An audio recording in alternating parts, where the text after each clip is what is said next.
it's me, Jade, and today I'm here with my wonderful friend, Jonah. Hi. Hi. So, Jonah, I would like to ask you some questions on what it's like being a gay man in Japan. Okay. What's it like being a gay man in Japan? Well, that's a broad stroke. Dun dun dun dun dun dun dun dun. A Jada bride. Okay, how does it compare to being gay in America? Which is where you're from, is it not? It is where I'm from. I'm from America. First of all, I've been in Japan for 20 years. Yeah. And everything in the world has changed in that time, right? Mm-hmm. I feel much, much safer in Japan. Interesting. Yeah. Why is that? In America, I experienced a few violent encounters that people reacting not so well to the alternative lifestyle, as it were. That's a bit sad. Yeah, and terrifying. Yeah. And Are you okay? I'm fine, thank you. Okay. I weather these things pretty well. Okay. The worst of which happened when I was about 16, because I've been mostly out most of my life. And I was besieged by neo-Nazi skinheads in Skokie, Illinois for a couple of days. What? Because I was gay and they wanted to drag me out in the street and murder me. But they didn't. Hooray! Turns out if you hide under a bed long enough, people just go away and get bored. I have never felt an inherent physical threat in this country, ever. Right. I've never felt that people have looked at me and gone, oh my God, you're gay, I need to beat you. Beat you senseless. To a pulp, yeah. So that's never happened. In dealing with homophobia in Japan, most of it's very latent and underboard and unspoken. It becomes obvious when people are being homophobic, even though they think they're hiding it really, really well.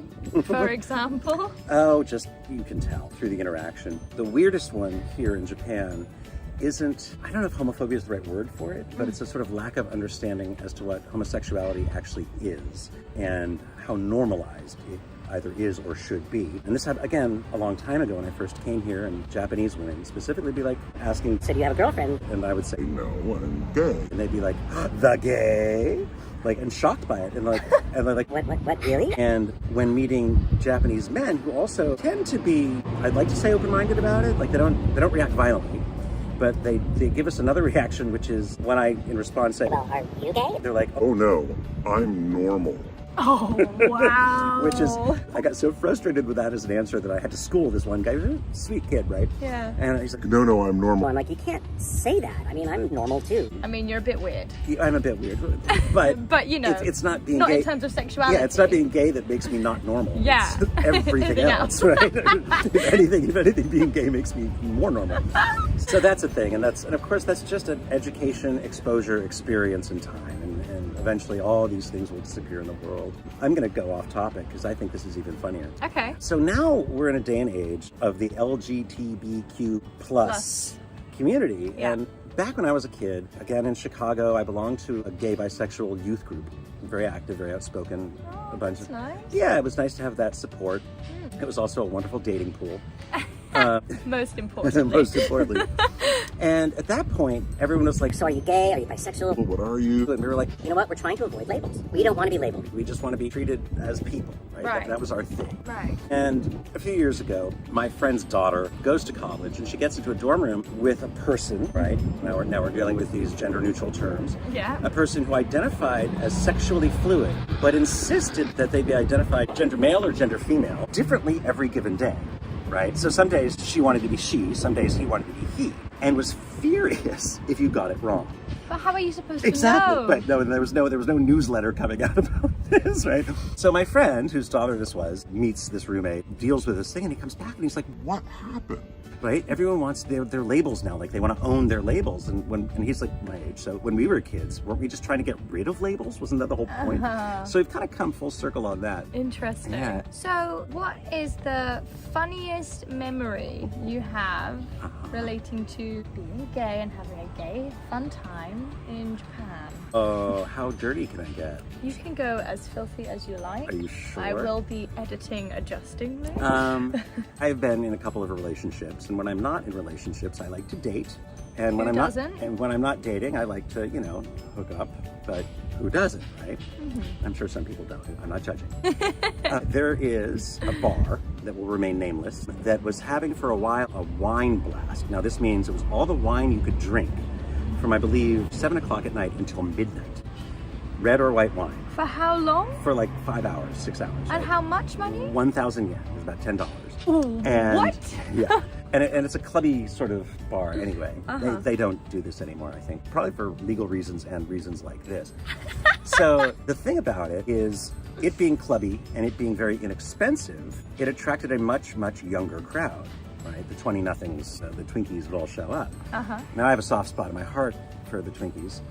And this is, again, many, many years ago. And I was with a friend of mine one night, and I was like, Gosh, I could really use some snuggle time. and he's like, Well, let's go to the wine blast. because we should be able to find somebody for you there pretty easily. And no kidding, because these young guys, they get there early, they drink a lot, they are very drunk. I was already very drunk, so that made it easy. And I walk in and I get in line, and somehow he got ahead of me in line. And I'm waiting in line, I get my drink, and I turn around and I see him. He just looks at me, he waves at me, and he points right here at the kid standing next to him. And he's like, right here. And I walk up and I'm like, So what's going on? and the kid says, Are you ready to go home? and I'm like, okay. And I'm like, I did nothing. like, No way! wine blast. So that was pretty funny. That is hilarious. Yeah. Would you say you've noticed any differences in behavior between gay Japanese people and gay Americans? Actually, yes. Now, it's an open secret, of course, that a lot of gay men, and again, this is changing with time, a lot of gay men remain closeted because culturally it's still a gray area for a lot of people. But in the community that I hang out with, the gay Japanese men that I know are very strong and very firm in their gayness and their being. And a lot remain closeted, and therefore you don't really deal with it. All the tropes that exist within the gay community, the bears, the wolves, the otters, all that stuff exists in Japanese culture. I want to go into a video with you about the tropes soon. Oh, I don't know a lot about them because I don't fit any of them. I went on a gay camping trip in Minnesota, and here's the difference. I'm going to give you the difference of the Americans. Okay. Because I found in Japan, nothing is off the table in terms of conversation, you know. But this is a gay camping trip where ostensibly every person there is a gay man. They were very coupled up though. It was mostly couples. I mean, it wasn't like a singles cruise. Right. And I wasn't there for that anyway. I was there to go camping. There was this one couple that was sort of overtly sexual. And we're talking 150 people. Okay, and all these other gay men who are coupled up, their family, they all have these giant glamping campers, right? I don't know what they do for a living, but they clearly have a nice income, have come to this thing. And I remember one of these two guys from America who was being kind of sassy, made some sort of joke about butt stuff. And the other 148 people were scandalized. And this wasn't even a really particularly dirty joke. It was an innuendo. And everyone's like, oh, and they were scandalized. And I was like, You should hear the conversations we have at home, because that is nothing. I mean... So you say that the Japanese are filthier in their conversation? No, but they're more comfortable with topic, right? Interesting. And I think have a more relaxed sense of humor about the whole thing. Okay. Now, I'm not speaking for everybody, but I'm speaking for the people that I've come in contact with. That they have no problem joking and ribbing and making sexual innuendo. Whereas this group of lightly middle-aged white American males, burly, hairy dudes with fishing boats, were just scandalized by the word butt. It was like, and I'm like, Well, I better just Keep my mouth shut. this weekend. so. Wow. So I thought that was very interesting. Jonah will be back, I'll be back. and so will I, clearly, because it's my channel. And look how beautiful our background is. I know, this is gorgeous. Right? Look at this. Look at this. Thank you, everybody. See you next time. Goodbye.